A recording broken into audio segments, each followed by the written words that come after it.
Hello, in this video I'm gonna show you how to connect AirPods to HP Compaq 250.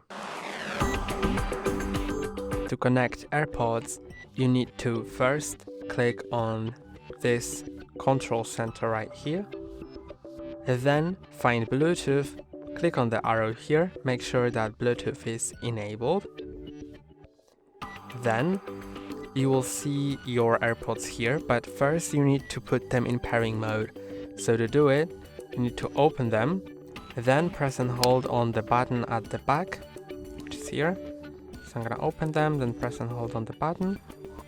When I hear the sound, they are in pairing mode now. Now I'm gonna go back and enter Bluetooth again.